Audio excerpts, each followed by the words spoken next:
Et à notre paroisse invisible, traçons sur nous le signe de la croix, car c'est Dieu qui nous rassemble, au nom du Père, du Fils et du Saint-Esprit. Amen.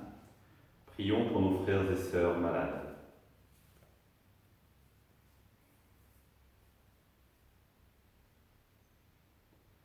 Prions pour les soignants et ceux qui œuvrent pour le bien commun.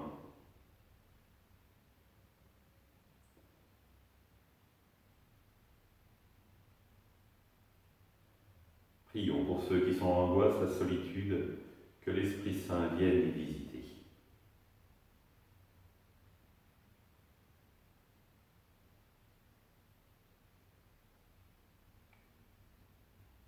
Pour manifester notre communion, je vais maintenant allumer cette bougie au cierge pascal.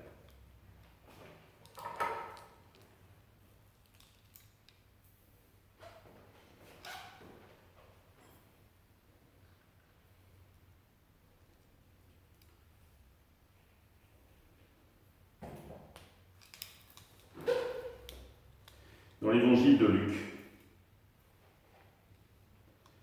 Jésus, levant les yeux sur ses disciples, déclara : « Heureux vous les pauvres, car le royaume des dieux est à vous.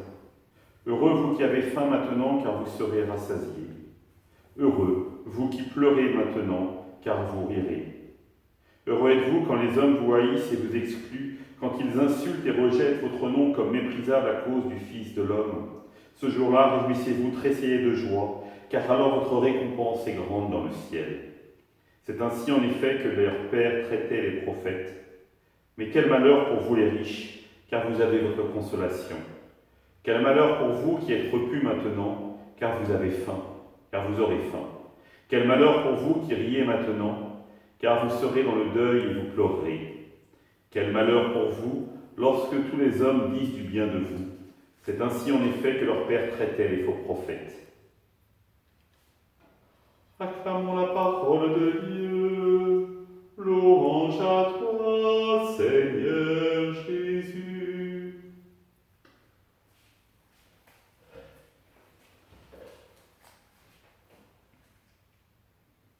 Ce qui est fondamental dans cet évangile, c'est de faire attention au temps des verbes.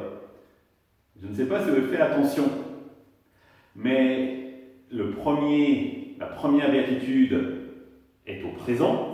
Heureux vous les pauvres, car le royaume de Dieu est à vous. Et toutes les autres sont au futur, comme les malédictions. Malheur à vous, qui êtes repus maintenant, car vous aurez faim. Et donc, c'est la première des béatitudes qui est la clé de toutes les autres, pour bien les comprendre. Heureux, vous les pauvres, car le royaume des cieux est à vous.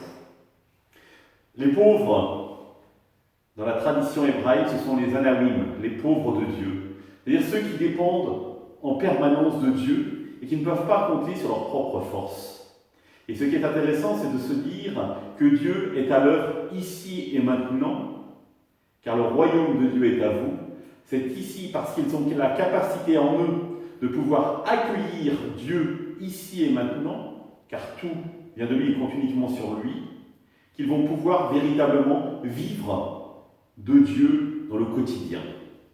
En revanche, pour les autres, on peut le voir, c'est dans le futur que cela sera mentionné. Et exactement pareil pour les malheurs à vous, c'est dans le futur que c'est envisagé. Mais ce qui est fondamental, justement, c'est d'être en dépendance en permanence. Et c'est un mot qui nous fait hérisser les poils, car nous n'allons pas être en dépendance. Et pourtant, cette dépendance est porteuse de vie.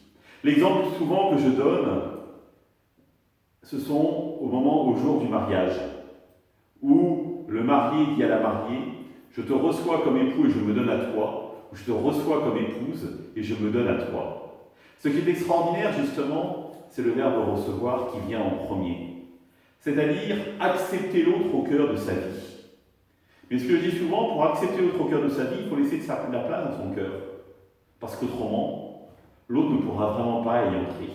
Et donc si on commence à faire le ménage dans son cœur, si on commence à laisser la place à l'autre, alors naturellement, ce qui est dans notre cœur va pouvoir sortir pour pouvoir se donner.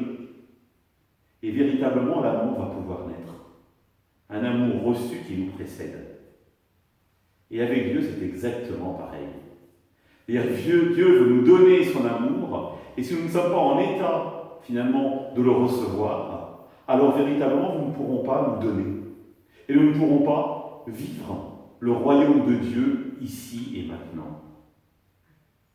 Alors oui, frères et sœurs, c'est une bonne nouvelle pour nous aujourd'hui, car Dieu veut nous donner son amour.